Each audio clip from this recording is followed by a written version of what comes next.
For centuries, our kings and queens have been laid to rest in the finest tombs. But for 500 years, the body of one of them has been missing. Our most infamous monarch, Richard III. Last summer, a team of archaeologists and enthusiasts unearthed a skeleton in a car park. No. No. That might just be the missing king. Of Richard III, one of the most reviled kings in British history. In the months since, scientists have been trying to unlock that skeleton's secrets and reveal its identity. This is the exclusive inside story of that incredible journey. I'm sorry, I can't. And the discoveries along the way. The shape of the vertebrae changes as it goes down the spine. We'll learn how the man in the car park died. It's a very, very dramatic injury. And reveal his face for the first time. It doesn't look like the face of a tyrant, I'm sorry, but it doesn't. All of it building to one result that might just rewrite history. Wow, gender shocker in lab. I don't see bones on that table, I see a man. That's great.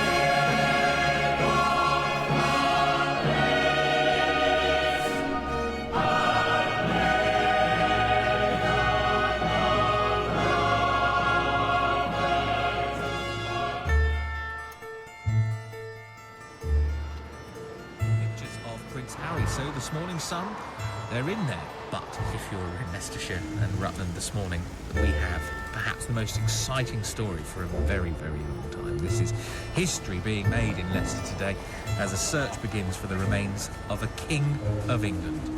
Richard III could be buried underneath a car park in the city centre, and historians and archaeologists alike will be eagerly awaiting developments over the next fortnight. It seemed utterly bonkers. One of the things you don't do in archaeology is you don't go looking for a specific thing, because the chances are you'll never find it. And you don't go looking for famous people. The world's media are here at the moment. I tell you one thing, it is very, very exciting. It's the first ever search for the grave of an anointed king, so to find him, it would be fantastic, really fantastic. I mean, we are pretty excited about it. I'm not sure that they thought bunch of cranks, but I think that they thought that, that it was a very long shot. There are people who have these great dreams of finding things, because as an archaeologist, I just know how many sort of variables there are at play on any excavation. So chances of finding Richard was I don't know, 1,000,000 to 1. Of all the kings and queens of England, one story has fascinated me since I was a kid. It's the legend of Richard III, the hunchback king with a withered arm, who murdered the princes in the Tower and died in battle, yelling for a horse. Elizabeth I there, Henry VIII, her father, and Britain's first ever recorded fat man. His father, Henry VII, who took the crown from Richard III at the Battle of Bosworth, and here he is. Wow. The legendary Richard III. Definitely see a kind of a hunch. I've come to this comedian, actor, so my introduction to Richard III was Laurence Olivier's depiction, and he had this, like, I remember very vividly, he had it's like the kiddie catcher, he had this prosthetic nose, and I think a protrusion of the chin, and a sort of sets off clumping across the set. I can smile, and murder whilst I smile, and cry content to that which grieves my heart, and wet my cheeks with artificial tears, and frame my face to all occasions. The idea of searching for the bones of a king who was evil personified seemed intriguing enough.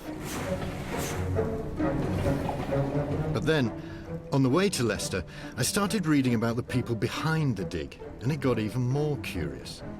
This project began not with archaeologists or historians, but as the passion project of one woman, Phillipa Langley. Going in search of his remains, it's kind of the Holy Grail.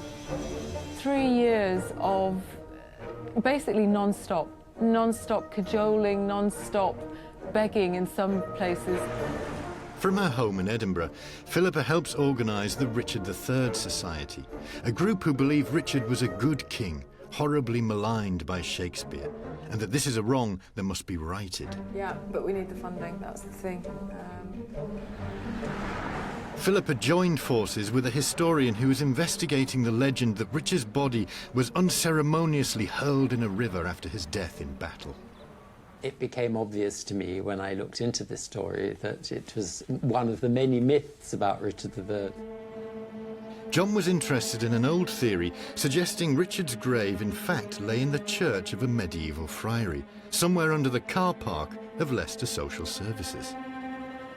When we actually looked at the car park for the first time, when it was empty, lo and behold, in this very spot, there was a parking space with R marked on the tarmac. I got the strangest sensation when I was in that area, in that place. Absolutely knew that I was standing on Richard's grave. More convinced than ever, Philippa took the project to the archaeologists at Leicester University. Initially I thought, oh dear, it's somebody who thinks it's going to be really easy just to dig in the right spot and find exactly what they want. But then it became clear that actually there's some very good, solid research behind her idea of looking in the Grey Friars.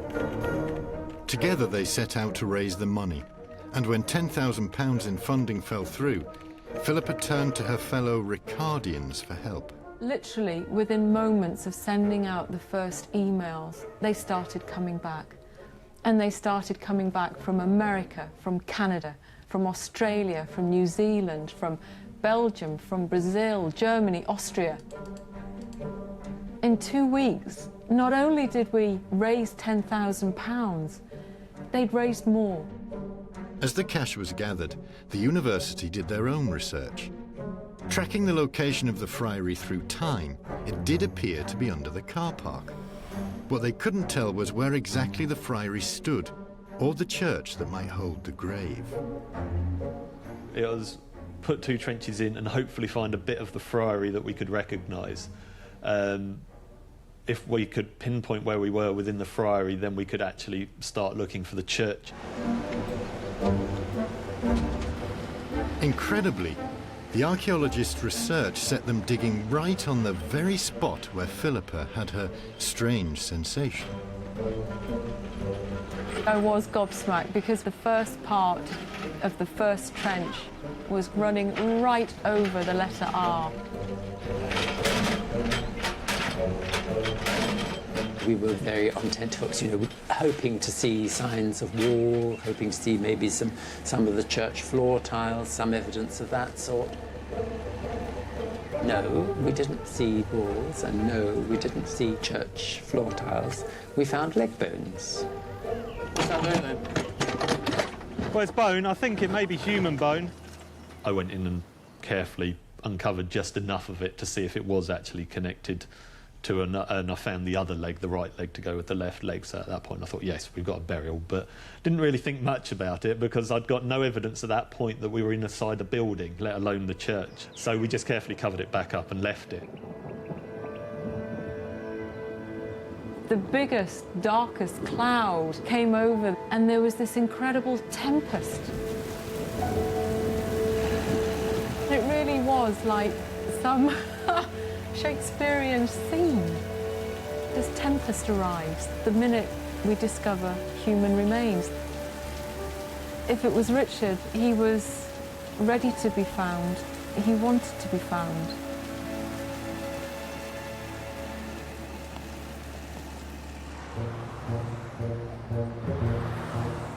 The joke doing the rounds in Leicester was that the only bones they'd find on this dig would be in a fried chicken box. In fact, 10 days in, the search for the grave of Richard III is going surprisingly well.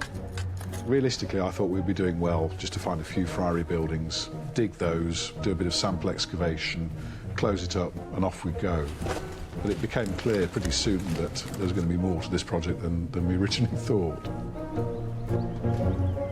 We were finding things every day. At lots of points, we were finding things every hour. The team have dug 3 trenches in all. So far, they've not only unearthed the Friary, they've had a major breakthrough and found part of the church where they suspect Richard's grave might lie. It turns out the legs they found on the first day under Philippa's are actually lying inside it.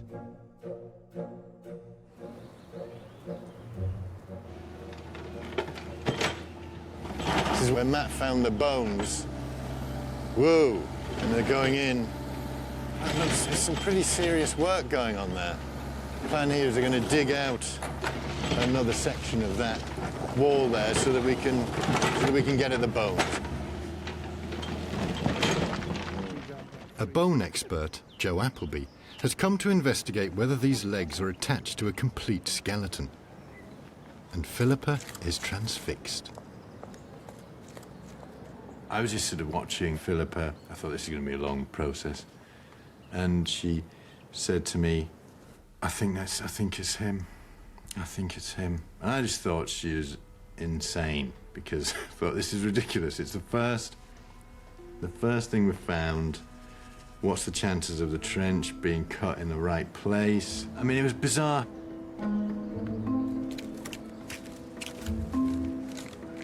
Are you nervous about this? Yeah, strangely, I am. Actually, I feel sick, which is a bit weird, isn't it? I don't know why I feel sick, but I do. I suppose it's a weird thing, digging up a dead body. Yeah, it is. And I think the whole point of this journey, this project, was to try and honour this man. Yeah. I mean, it might not even be him, but... Right. Just being a wuss. No, it's quite an emotional thing, isn't it, really? That's only struck me just now, just coming and peering in. This was someone's relative. Husband, father, brother, son. Yeah. And of course, it might not be Richard, but whoever it is. It was a person. Yeah.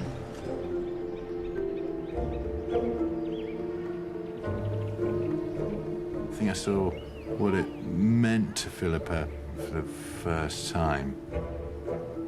She was, in tears, more or less. And I thought, even though this king's been dead for 500 years, this means the world to her. Philippa's emotion seemed surprising because the Richard depicted in Shakespeare was not a man you'd shed a tear for. But I, that am not shaped for sportive tricks, nor made to court an amorous looking glass. I that am rudely stamped, and want love's majesty to strut before a wanton ambling nymph. Richard wasn't born to be king. It was his brother, Edward IV, who emerged from the Wars of the Roses with the crown. But, as Shakespeare tells it, Edward's early death led Richard to seize his chance, murder his nephews, the princes in the Tower, and take the throne for himself. That is the legend Philippa and her clan are doing battle with. We have over 3,500 members worldwide. Worldwide? Frequently asked questions. Are you winning? There's a war being fought for the truth about Richard. The Ricardians say evil Richard was a myth invented after his death by the Tudors to justify their flimsy claim to the throne. And by the time Shakespeare wrote his play 100 years later, this propaganda had taken hold. As I read more, I learnt Richard was a good and just king. He didn't murder the princes in the Tower, and he wasn't even a hunchback. Richard may have had a slightly raised shoulder from training for combat, but this is conjecture. So, we're not going to find the sort of Shakespearean... Now is the winter. We're not going to find one of those guys. I was starting to realise just how much was at stake on this dig. If the archaeologists find Richard and he isn't a hunchback, it would expose that Tudor myth for good. Then later that day, there's another breakthrough. The archaeologists digging near the bones under Philippa's R find evidence they're in a part of the church called the choir, where the friars buried important people. Then Joe found something curious. I hear we've discovered something to go with our legs. Yeah, Joe's just found a skull in the grave. There's a bit of a problem, though, in that it seems to be a lot higher than where we had the legs when we found them. So we're going to have to clean down carefully and see if it is actually the skull for this burial. I'm quite excited because that appears to be a hole in the skull. Yeah, that's not an old hole. That's a hole that's been there for 10 minutes. The rest of the bones that we found so far are a good 6 inches below that, and I cleaned this bit back yesterday to a much lower level without finding any bones, but we then needed to go further into this side to try to pick up the whole burial, so I was just basically taking it down with this mattock here, and unfortunately that's gone into the top of the skull, so that's what's caused that hole. Right. So we're thinking that maybe a whole skeleton underneath, but these bones are on top. Yes, we think it's quite likely that this skull is actually not associated with the skeleton underneath. The most likely thing is that it's going to be isolated and will then come down onto the burial. So what's the plan now, Joe? Just keep going, bag this up? We'll clean carefully around this and excavate it and take it out, and then we can carry on and work our way down to where the grave hopefully is underneath it. Yeah, well, we shall leave you to it. Thank you very much. The skull of any skeleton we find would help us identify if it was the king. Medieval accounts of the Battle of Bosworth describe the last moments of Richard's life and the blow to his head that killed him.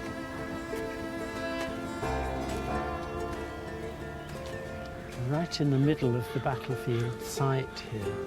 In this area in 1485 there was a marsh, and this was probably more or less where Richard died.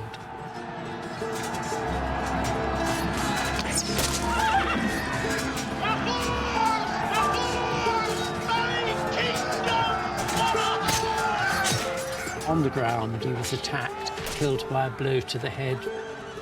His clothing, his valuable armour are taken away. Richard's naked body is left lying on the field. Subsequently, Henry VII needs this body because it's how he's going to prove to everybody that Richard is dead. So he needs to have this body. He sends people over the battlefield to retrieve the body. They find it naked. We're told they put a rope round the neck. Probably this was to drag the body across the field, and they take it to Henry, who then has it put over the back of a horse and transported into Leicester. The dead king's body was put on display in the city. Some contemporary accounts did say he was then buried in the Greyfriars, but a legend took hold that his body was hurled into the river. The story of the body in the river can only be dated back to 1612 and the mapmaker John Speed. He went to Leicester, looked for Richard III's gravesite, couldn't find it, said he could only find weeds and nettles, and he'd actually gone to the site of the Blackfriars Priory. And no wonder, then, that he couldn't find Richard's tomb, because he was looking in the wrong place. The archaeologists were also convinced that Speed's map was wrong, which meant if Richard's body wasn't in the river, it was here, right in the area they were digging now. Everyone was super excited, because all we had to do then was dig into these graves, and we would inevitably find, you know, some skeleton or some remains, and one of them we hoped would be Richard. Then we got this call from the skeleton we found on the first day, and Joe said, "I think you better come and have a look at this." And I stood and I looked into the grave. I thought, I'm going to remember this for the rest of my life, this moment. You remember this morning we talked about the skull that we found, and we said that we didn't think that it could possibly be part of the same person as the legs that we'd found earlier, because the orientation of it was completely wrong. Yeah. And that's true. The orientation is completely wrong for a normal body. But I've just been excavating the spinal column, and if you take a look at it along here, you can see that there's a really abnormal curvature of it. So what we're actually seeing here is that this skeleton, in fact, has a hunchback. Wow. No. Yeah. No. Do you mind if I sit on mud? Honestly. Go on, have a seat. If Philippa had found Richard, this wasn't the Richard she was looking for.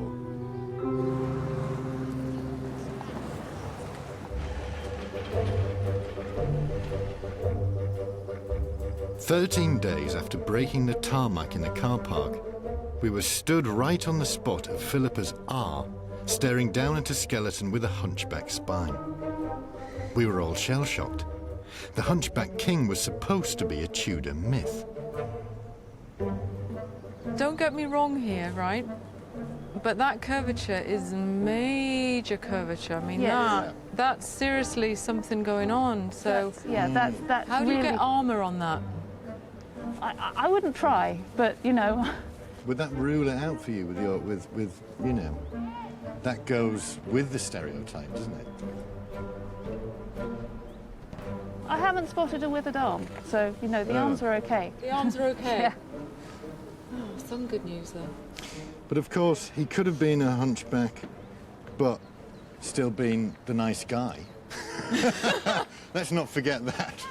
It doesn't have to, you know, go along with all the other myths, does it? No, it doesn't. He could have had some born with something, you know. It's just funny, we have descriptions of Richard by people who met him, and they don't mention it. Yeah. Then Jo dropped her second bombshell.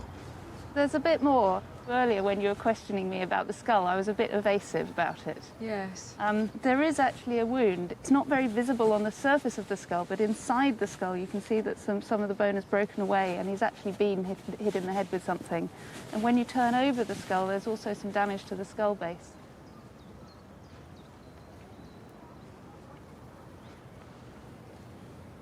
And that was before death. Can you say that damage? I can't. I could say at or around the time of death. I can't be more specific than that, I'm afraid. It's circumstantial evidence at the moment, but I think just to be on the safe side, we might do a DNA test on this one. I would say so. I think it's worth doing, isn't it? Okay. No, definitely.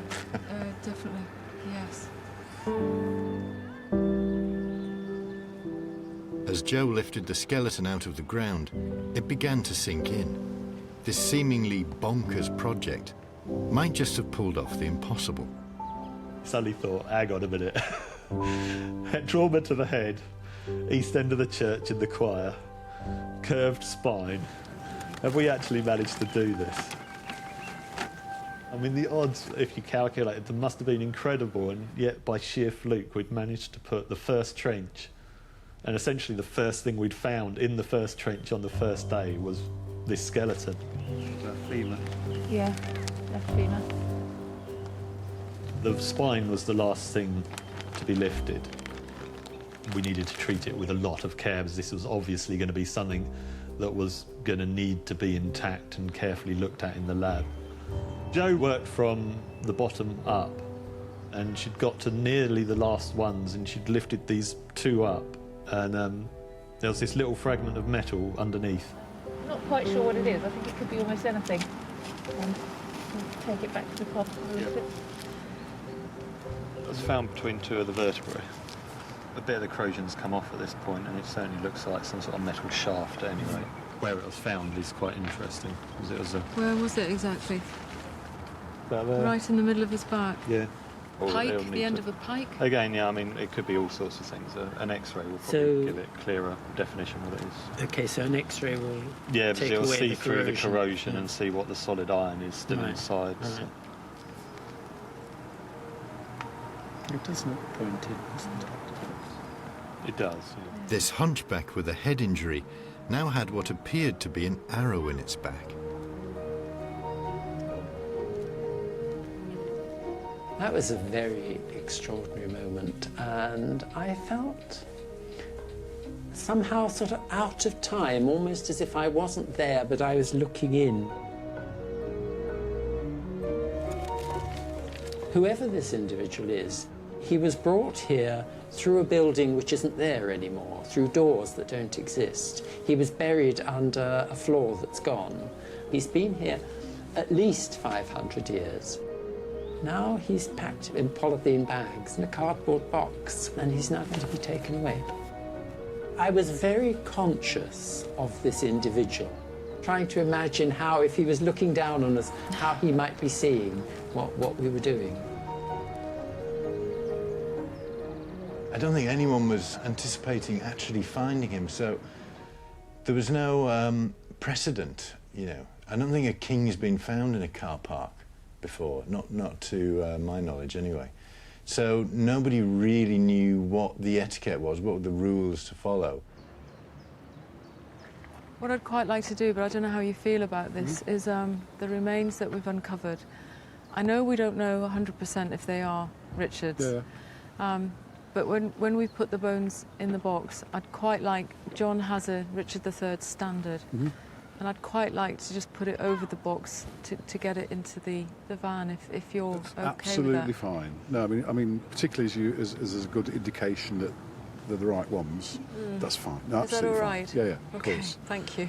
Because we're never going to do this twice, are we? No, that's right. You know, and I would just like to mark it.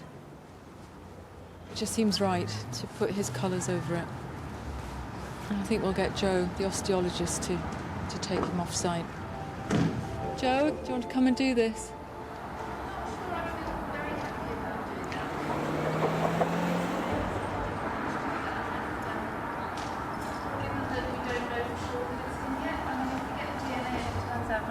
It just feels a bit of an inappropriate thing to have done. I don't think it's right for me to do it somehow.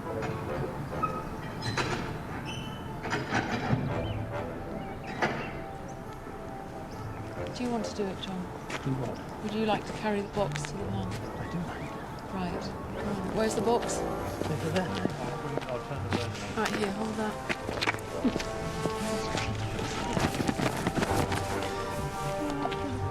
Well, just put it over it and then I'll give it to you.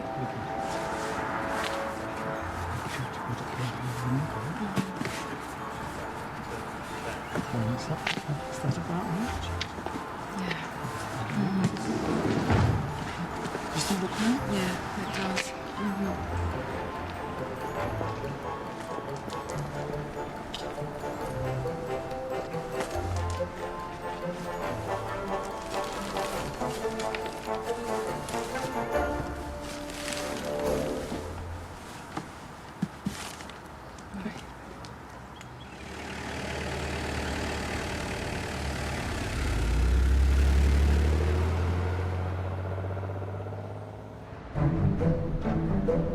Thanks for tuning in this morning on what could well be another great historic day. Today, we know that human remains have been unearthed, but are they those of the last Plantagenet king? There's been a major breakthrough in the search for King Richard III's final resting place. At a press conference later this morning, we could find out if Richard III has finally been found.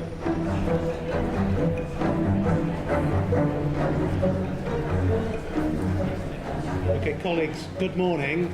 My name's Richard Taylor. I'm from the University of Leicester, and I'd like to welcome you here to the city of Leicester to hear an update on the university's search for Richard III.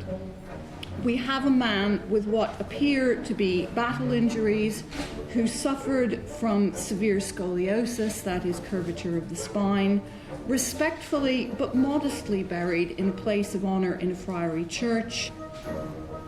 Clearly, we are all very excited by these latest discoveries. This is potentially a historic moment for the university and the city of Leicester. Researchers announced they found a skeleton they suspect might be the long-lost remains of Richard III, one of the most reviled kings in British history. His body was misplaced. There were rumors that it had been thrown in the river, but perhaps not. Perhaps it could be found here, underneath this parking lot in the centre of Leicester. Give us a bit of a grimace. So far, the pieces fit with some historical accounts of Richard's death and burial and could rewrite many of our history books. 527 years after Richard's death, we must now wait at least another 3 months to answer the big question.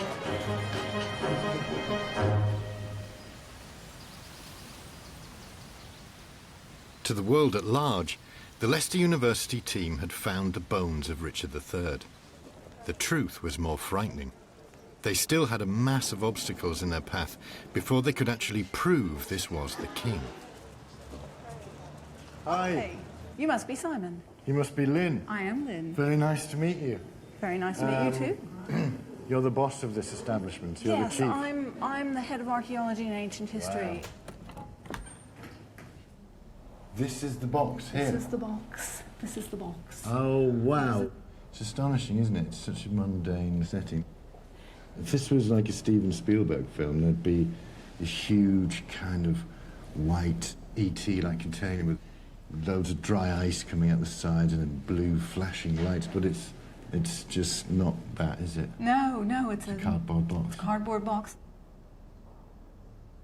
That afternoon, Philippa and I were taken through everything that lay ahead. The skeleton was going to be carbon dated. Its DNA would be tested against a living descendant. The bones and their potential injuries would be scanned in 3D. And images of the skull sent to the best facial reconstruction expert in the country.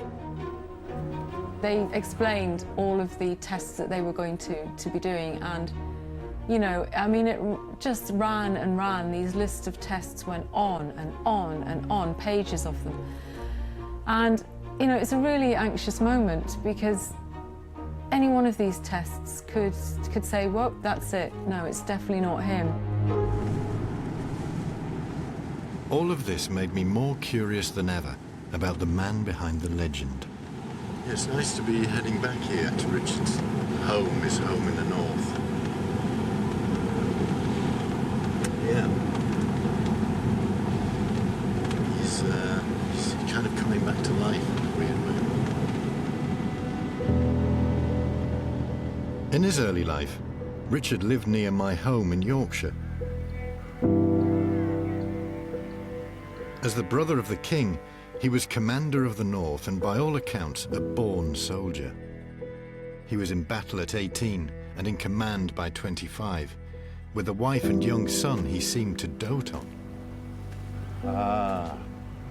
Now is the winter of our discontent made glorious summer by this son of York. Feels very strange coming back here. Because I must have been here a dozen times, 15 times over the years. And always, you know, I've done my withered arm routine and imagined, but now I know. Now I've seen him, potentially, in the ground, his bones being brought up out of the ground. I feel a bit like that's sort of sacrilege now. To sort of lark about with his name, because he was a real person, he was a real king, and he lived here. I was becoming more and more intrigued by Philippa's version of Richard. She left me an interesting message about the way the people of York responded to his death.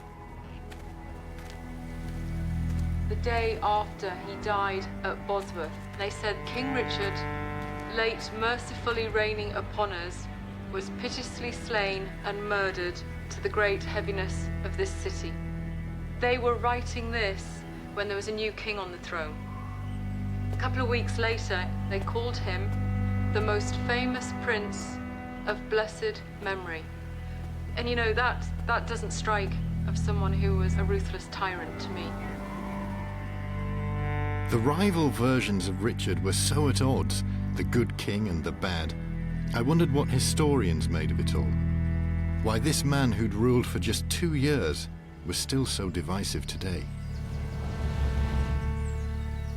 Was he well regarded? Was he liked by the people? He was well regarded, very much well regarded. He became admired for his chivalry, and he put himself out as a man who would bring justice and fair play. This isn't sounding like an evil, murdering despot. Not at all. No, that doesn't appear in any way whatsoever. All the contemporary accounts stress that in the 1470s and into the early 1480s, Richard was the loyal brother. Good old Richard. So he was loyal brother, a great soldier, a fair arbitrator in local disputes, well thought of by the people of the North and his fellow soldiers and everything. So what the hell happened? This is the big question, isn't it? I mean, this is what everyone argues about and debates. It was what happened in the Tower of London in 1483 that first split opinion about Richard. When his brother died, Richard made himself protector, guarding the interests of his nephew, young Edward V. But just 3 months later, he acted to make himself king. It was all very fast. It took everybody by surprise. The princes disappeared. The two boys, they were already being housed in the Tower of London. They were described by local London sources as having been, one of them said they were seen shooting, practicing archery in the grounds, and then were seen no more. I have to say, I think they probably were dead. Yeah. I would have killed them. Richard wouldn't... You would have killed them. I killed them. I mean, you know, why do all that and then still have the risk that they're there in the tower, they could escape from the tower, somebody else did it on his orders. But it's not proved. It cannot be demonstrated beyond doubt. No, we just don't know. They disappeared. Yeah. They did disappear. From that moment, the battle over Richard's reputation began. 500 years later, that king was just possibly lying in a cardboard box, facing a battery of tests to prove his identity. And one result was in already. The investigation of the arrowhead in the skeleton's back. Hi, Nick. All right. How are you doing? Nice to Simon. see you, Simon. Hello, Cheers. hello. Philippa. Oh, Nick, hello, meet you. nice to meet you. John. Hello, mate. All right. So, you're going to tell us about the arrowhead that we found in the back of our skeleton. What have we discovered? Here's the actual object. It's still no easier to see exactly what it was than when it was covered in lots of wet soil. And the only way really to find out what it might be is to X-ray it. That's the initial X-ray that we did. What it looks like is a slightly tapering piece of iron here. You know, you've got a shaft there, and you've got the suggestion of some little barbs coming off the side there. What we did then was to start having a look at the kinds of arrowheads that we might expect to see at this kind of date. Yeah. You know, there are some similarities there, definitely. Yeah. But that wasn't really enough.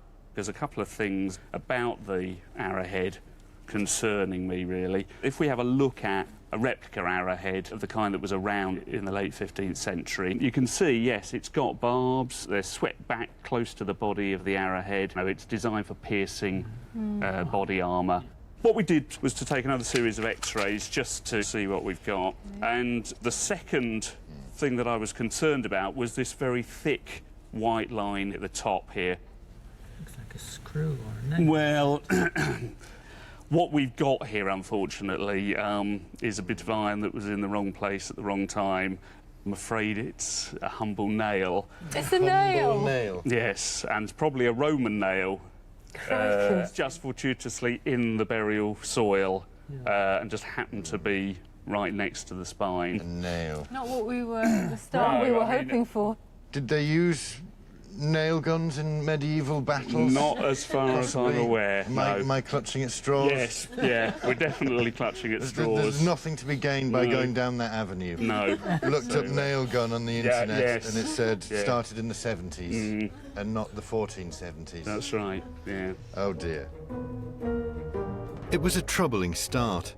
If the arrow was just a nail, what other disappointments lay ahead? Was our royal skeleton really just a monk in serious need of a chiropractor?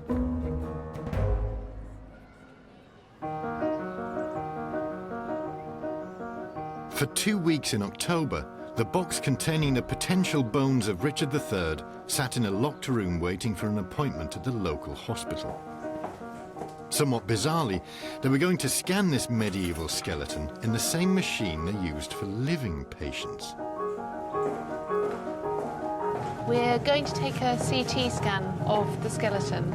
The idea of that is that it will give us a good 3D record of it, and it will enable us to look in more detail at the nature of the trauma on it, and also potentially at the abnormality of the spine.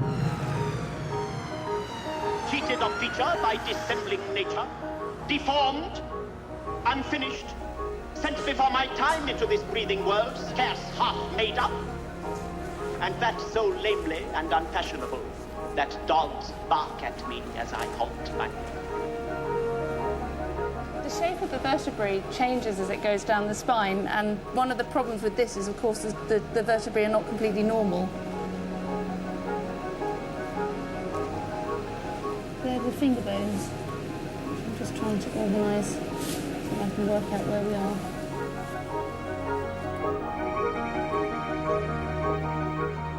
The images from this scan will create a 3D model of every bone in the body. They'll allow Joe to investigate the skeleton's apparent hunchback, the nature of its head injuries, even the weapon that killed him.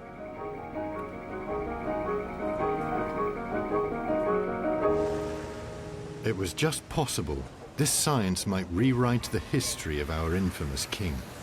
And all over the world, Ricardians were ready to do battle. History plays were plays. They are not histories. That they can prove now that, okay, you see, he wasn't a hunchback. That was a lie. Well, we think that on the skeleton that he does have a hunchback. But... What do you mean? How do you fit a hunchback in an armor? He was quite handy with sword and... The idea that he was in any way seriously physically incapacitated is utterly ridiculous. I personally don't believe that he knocked off his nephews. I think they were in fact hidden away. I think anybody who claims they know what happened to the two boys is deluding themselves. It's all pure speculation. Do you think he murdered the princes in the tower? No. He stood to gain, didn't he? No. No. No? No. A little bit of truth can be spun, political spin, and turned into something else. Tudors had no right to the crown. They knew that. They say the winners are writing history, right? It's like this is fresh. This is like just happened. It's like, you know, like the result of some election that happened yesterday. They will fight it. They will fight it with passion. Bye-bye. Bye for now. Really nice to meet you.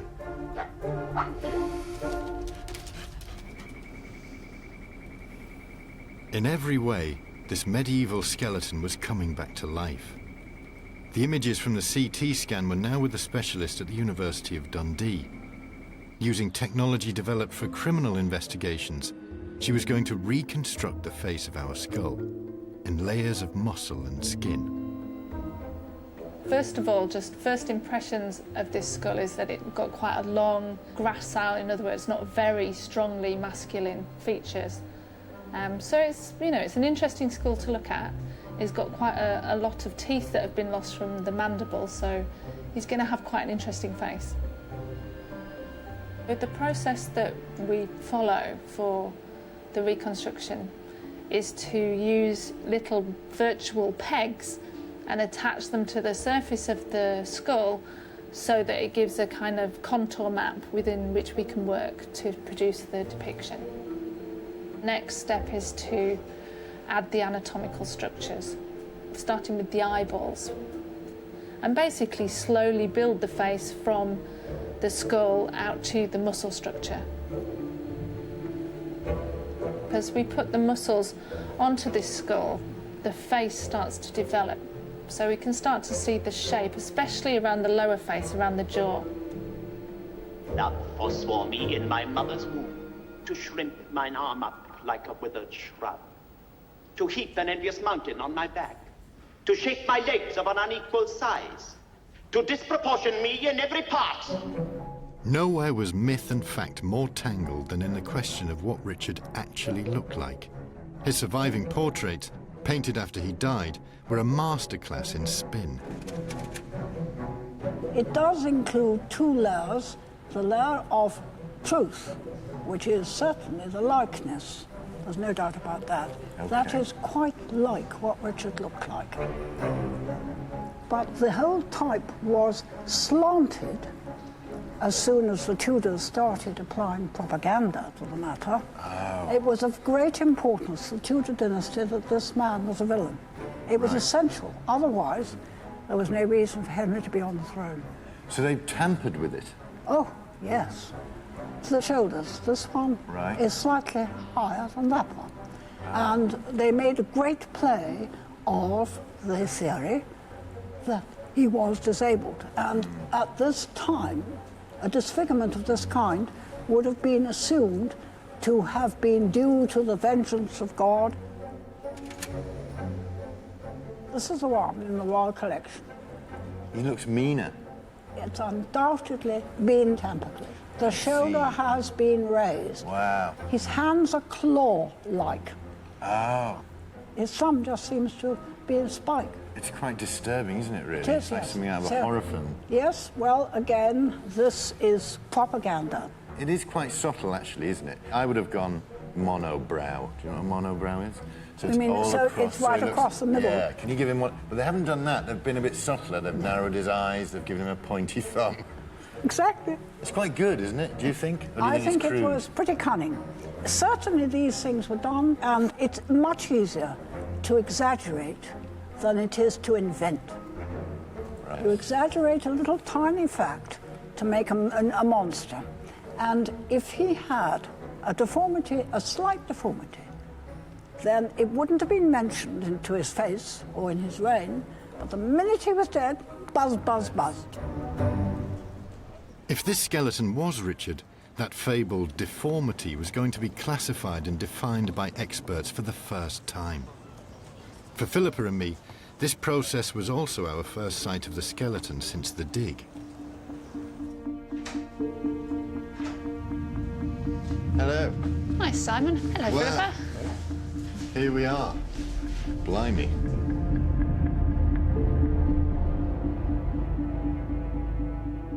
We've got the skeleton here laid out, and we've reproduced the curve as best we can.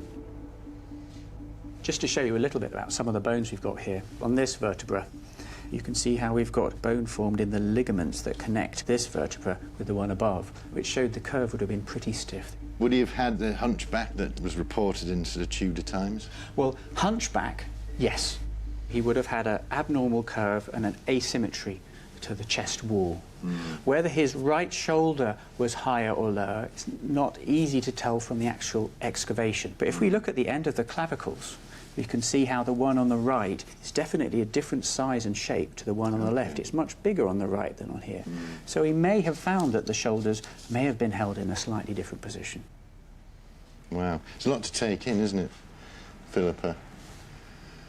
Are you okay? Yeah, I'm fine. It's just, It's all quite clinical, isn't it, all sort of laid it's out very like clinical. this? It's really difficult seeing him laid out like this. Guys, I'm sorry, I can't.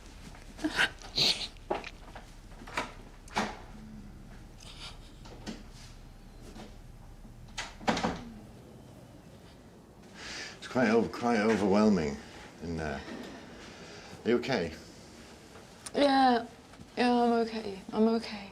I don't see bones on that table. I see a man. I see a living, breathing, sort of human being, and You feel like you've got to know him, you know, over the years. I mean, it's years that you've put into this, and it's kind of like hearing that diagnosis is... you know, it's just laid out for the world to see again. You know, it's But then do you feel what we're doing this time is trying to, you know, there's a lot of interest in this, but we're trying to, I guess, get the truth out. you know, but we have to get to the truth, Yeah, and you're we have right, to. we have to do it, and Yeah. Should we, Yeah. are you ready to go yeah, back in? Yeah. All right, let's go. Hi, guys. Oh, yeah. You okay, Phillipa? Yeah. Yeah. Look, I'm really sorry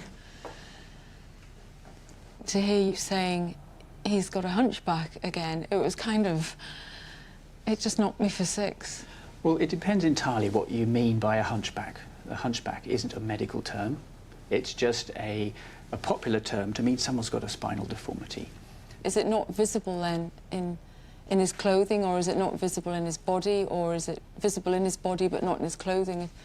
You know? Scoliosis is always much more apparent when someone is wearing no clothes. So a lot of people will walk down the high street today and you will not know they have a scoliosis. Perhaps 1% of people in Britain have a scoliosis of some kind, but it doesn't mean to say that it's severe enough to impact on how they live their lives, and so most of the time you would not notice they ever had one unless they were on the beach. This deformity was not the classic hunchback of Notre Dame. The curve was sideways. If this was Richard, outwardly he would almost certainly have looked and walked like anyone else, though one shoulder was probably a bit higher than the other. Back to the sort of the Shakespearean myth. Would he have had a withered arm or any sort of oddness in his arms? If you compare humerus on one side with a humerus on the other, they're exactly the same length. Same for the forearm. They're symmetric on both sides, so there's no reason to think that one side was withered compared with the other. One thing Joe and I did notice was that the radius bones here are relatively gracile or feminine. Is there anything we can categorically say at this point would rule him out? Or Well, of course, if this was a female skeleton, then that would do it very definitively, and the gracile nature of the skeleton is something that might set a few alarm bells ringing. There are also some features on the pelvis. This feature here, the sciatic notches here are wider than we would normally expect to see in a male skeleton. This is a feature that varies, and in fact we have data that's been done on burials of known people from Britain in the 19th century that show that you can have a feminine sciatic notch and be male. Other areas of the pelvis suggest that this probably is a male skeleton. Some of the aspects of the skull suggest it probably is a male skeleton. Tudors missed a trick there, didn't they? You know, could have said he had a hunchback and lady's arms. That would have made Shakespeare's play very different. There is actually one of the historical sources, and I'm afraid I forget which one, that refers to him as fighting surprisingly well in battle, considering that he was lacking in masculinity. Really? So there is actually some historical backup for that view. Wow. Gender shocker in lab.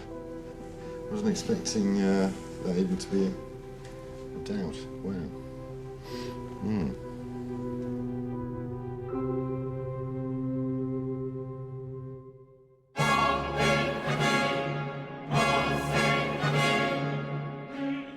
Royalty is a queer old thing. Between the current Queen and our potential king, there are 23 different monarchs.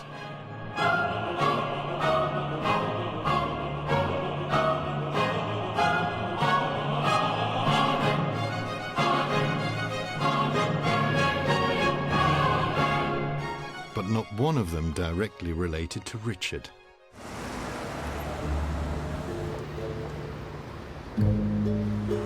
Since the day our skeleton was discovered, the hunt has been on for a living descendant. Someone from the male or female line whose DNA might be a match. This is it, Belgravia Workshops. So we're in the right area. So far, the closest descendant on the female side, and potentially the newest member of the royal family, looks to be a cabinet maker called Michael. It's weird, funny history, isn't it? I mean, given different set of circumstances, I'd be looking for Michael in some palace somewhere or a castle, but such is the strange course. We're here in North London. I mean, it's nice, but you know what I'm saying. If DNA from our bones matched Michael's, our skeleton would be a king. Hi. I'm looking for nephew of Richard III. Have I found him? I think you found one. I found one. An intriguing archaeological mystery in England took on a Canadian twist today. To find out if the skeleton is genuine, they're testing the DNA Mike Ibsen, against a a descendant 17th generation descendant of the king's sister. His DNA will be compared with that of the skeleton. So, Michael, what is your exact relation to the dead king? Well, I'm a nephew in the 17th generation. 17th? It's actually not that far away. Part of my physical being is directly related to the family of Richard III. And that's... It makes you stop and think. And I find it somewhat overwhelming at times. You know, they used to call Richard the last of the Plantagenets. Well, it's not true, is it? Because you're the last of the Plantagenets.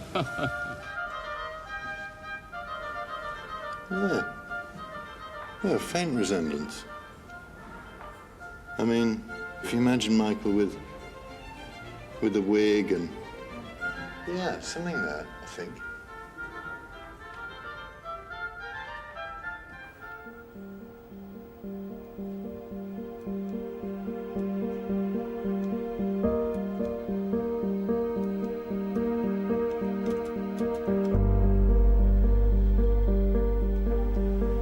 I'm just adding some skin. We do this as we would with real clay, really. It's just add kind of balls of clay over the muscle structure and start with quite a rough shape, and then it becomes more and more detailed as we move along into the process. Really, from the muscle structure onwards, we're starting to see what the face is developing into.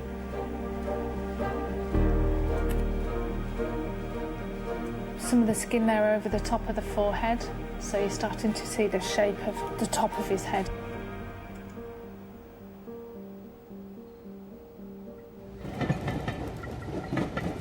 Where should Richard III's final resting place be? Live on PM Night, two MPs will tell us why. The appropriate final resting place for him would be Leicester Cathedral. Worksop is the halfway point between York and Leicester. But who on earth wants to go to Worksop? And I think we need to have a proper historical... The sense of expectation in the country was rising. But by mid-December, we still couldn't prove the skeleton was Richard's. And one test had us all nervous. The carbon dating that would tell us what century our bones came from. That's cut and dried. If we've got a 14th century, a 13th century burial, you know, it's game over, and it's definitely not Richard. The date we needed to be in sight of was the year of Richard's death, 1485. We had sort of hopes that we'd get within 80 years.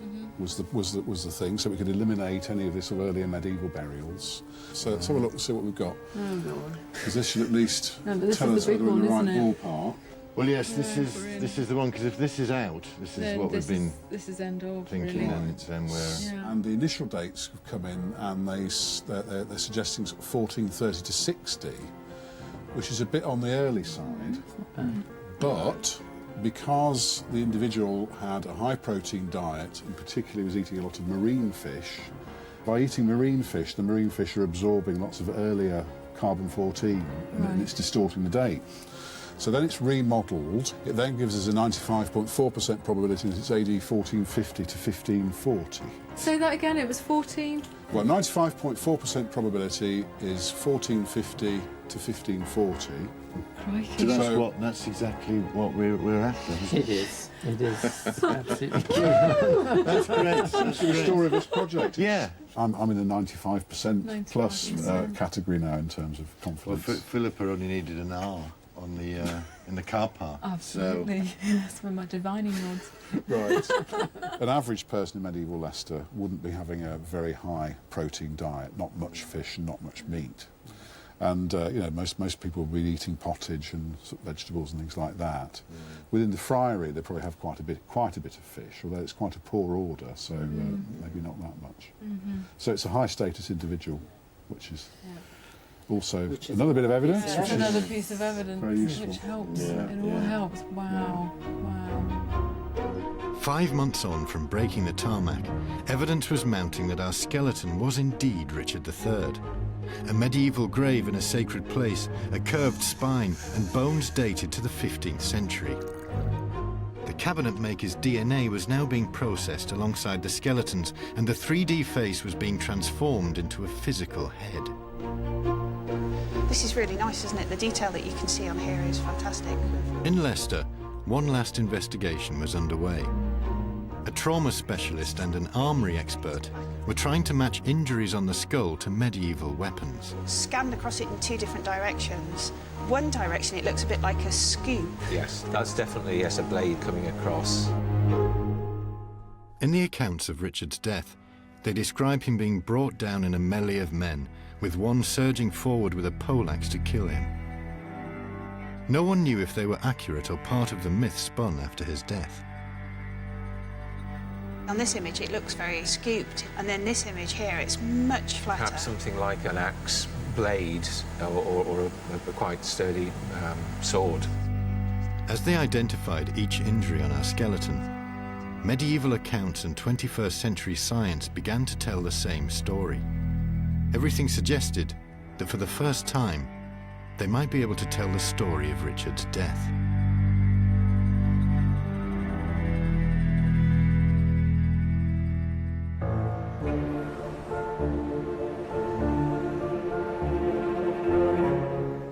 The team at Leicester had pieced together what looked to be the last moments of Richard's life.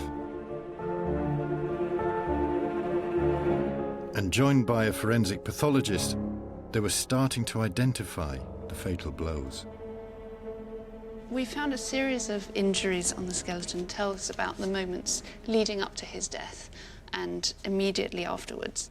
There are some injuries that are very obvious, but there are also some injuries on here that are much less obvious. If I just move it in the light, you can see that there's a bit of a slice here, and we think that what's happened there is perhaps somebody has taken a slicing action at him with a sharp-bladed weapon, and it's just nicked the top of the head. The blade is sort of a scooping depression, and there's still striations on there, so the blade came in and out. He will have charged into that battle in full armour. By this time, the helmet is away. You don't get a wound like that or other wounds that we'll be seeing wearing a helmet. His helmet would have come off before he got to the standard. He'll have probably got to that point, and then in the ensuing melee, which will have been possibly it'll be a number of people very, very tightly packed together in a very, very small area, and a helmet could have been knocked off. So then we also have this much more noticeable but still quite small wound. It's a penetrating injury of some kind. You can see there's just a very small entrance wound on the top of the skull. It strikes me that this is actually the result of probably a dagger. There is a certain type of dagger at this period called the Rondell Dagger. There are illustrations which show you holding it in one hand and then basically about pushing it down with the other hand. So you've got this extra strength as well. So this is a man who's not on a horse as well. He's already off his horse. At this stage, he's off his horse as well. Is recorded by even those who don't look upon him favourably as he fought manfully to the end type of thing and scenario. And this is what I think some of these wounds are showing. He was there in the middle of it right to the end. And then, of course, we come to the most obvious of the wounds on the skull, which is this very major slice that's been taken off, and we actually have part of the slice of bone that's been cut away here, and that shows us that it must have still been in some way attached, perhaps as a flap afterwards. It's a very, very dramatic injury. Again, you're talking about a lot of force behind something to actually cut through the skull like this. But certainly if you look at where this injury is, the brain would be visible through that. So I think that's the blow. What did it, probably. That's the fatal blow. Yeah, I think so, yes. You don't walk away from something like that. No. Not even today with modern neurosurgery. No. That kills you. Brutal. Yes. Considering the amount of damage that he has received, what might be very apparent when we're looking into this face is that actually it is complete. That is sort of quite obvious if you think about it for a moment. People actually wanted to see it was Richard. They wanted to see his face. There is the king or the pretender, the usurper. There he is. He is dead. Come and see for yourself if you don't believe me. So then there's one final wound on the skeleton, and again we're very sure that this is something that happened after the death of Richard, and that's on the pelvis. There's actually a line across here, and if we look at this, there's an equivalent line on the part of the bone that's broken away. We can see that something's come in from the back. It's penetrated slightly to the front there. So what we think is that somebody has actually stabbed him with some kind of a bladed weapon. This seems to fit in with the idea, if we imagine and accept the accounts, that he is bound over a horse, trussed, and legs are dangling one side, the arms the other side. It means his buttocks are about head height as he's being led from Bosworth to Leicester, and that is such an opportunistic target for somebody with a dagger, just to go like that. Into the buttocks? Yeah, into the backside.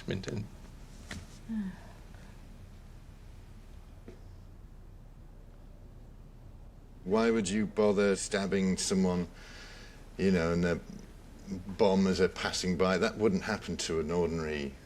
It heads in a certain direction. No, I think it's all... We're always very careful in forensic pathology not to overstate it, but it's all highly suggestive. And you take everything in context, the injuries that he's got, as you said, the stature, and you've got to start getting close to a serious conclusion. I must admit I was quite sceptical at the beginning, but the more I've looked at this with Joe and everybody else, I think it is. The combination of the curvature of the spine and the pattern of injuries, it's not just the single injury that caused death, but the pattern of the injuries suggests very strongly that this is him.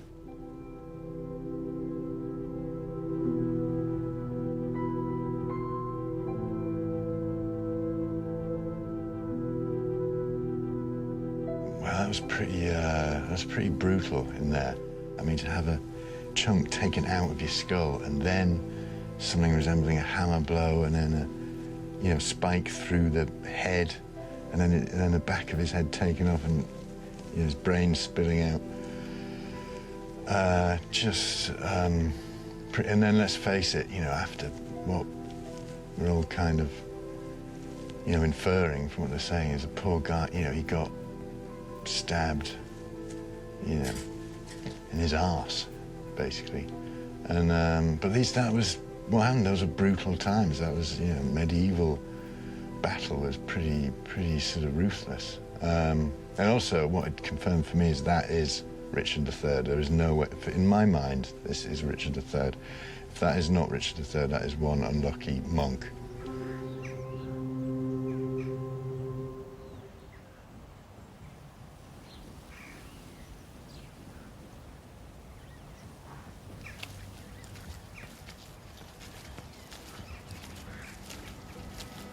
Beautiful, isn't it? So this is where it all happens, John. Yes, yes. I was thinking about this last night when I was sort of going to bed. One of the things that came into my head is how brave he was, I suppose, as a leader, because I was thinking he's the last English king to die in battle. You couldn't imagine a king now, and he took it upon himself. He said, I'm going to fight. Richard thought that he was going to win. He was pleased when he heard Henry Tudor was coming because he thought that he was going to settle this issue. And all his preparations for the battle showed confidence. That's a sort of comforting thought to me, that it must have come as a shock to him, but hopefully that it came as a last-minute shock. And then, And you know what? He was a warrior king, and he died as a warrior king. And maybe that's what he wanted. He thought, if I'm going to die, then I'll die that way. Yes, I think at the end that is what he wanted. Yeah. Everything suggested the skeleton in the car park was Richard, but one final piece of proof was needed. If its ancient DNA didn't match a living descendant, then the truth of his identity would always be questioned. I genuinely don't know what the DNA result is. It seemed only right that Turi should tell Michael first. Obviously, it has much more an impact on him than anybody else. It's quite big news to absorb, isn't it? Michael, here. Hello. Hello. Hello. Hi. Nice to see you again. Good to see you. Hello. Hi. Yeah. So, if you look at the DNA of Michael and you look at the DNA from the skeletal remains, there's a match. Wow. Blimey. The DNA evidence points to this being Richard III. Wow. Yeah. We have a match.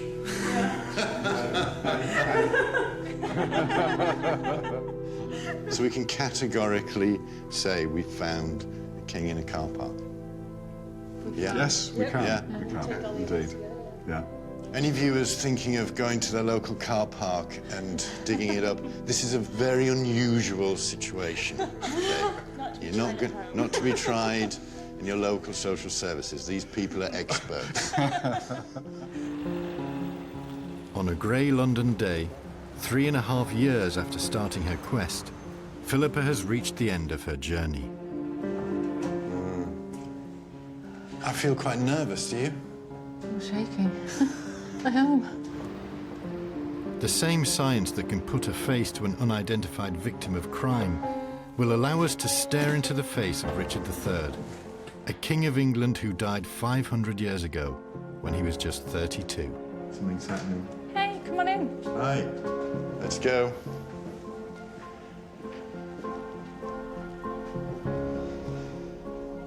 You okay? Yep.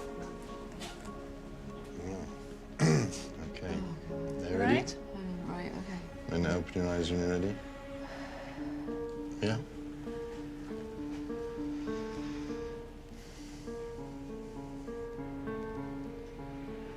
Wow. Remarkable.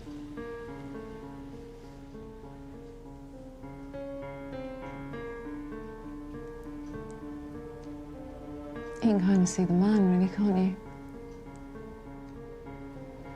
Doesn't look like the face of a tyrant, I'm sorry, but it doesn't. And there's no Tudor mythology all over him. No, he's a bonny lad. Yeah, he is. He is. He's very handsome. It's like you could just talk to him, have a conversation with him right now.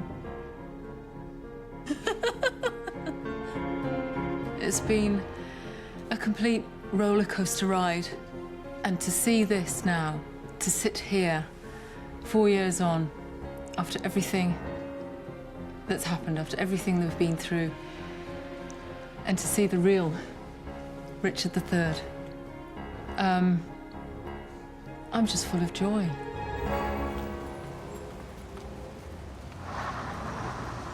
What I found most fascinating about this journey is we've had two sources of information. There's the science side and the historical side. And the science information sort of gets narrower, it gets more concrete, you know, so we know what he looked like and how he carried himself, and even what he ate, how he died in battle. But the more you look into the historical side of things, the narrative of Richard's life, if you like, the murkier and murkier it gets. But I think that's what I've learned to love about history. It's all open to interpretation. Everyone's entitled to their opinions. It's like two football commentators arguing over the same penalty decision. They've both seen the same things, but they both come to different conclusions. And I guess the conclusion I've come to is that I am a Ricardian. Wow, I never thought I'd hear myself say that. My name is Simon Farnaby, and I am a Ricardian.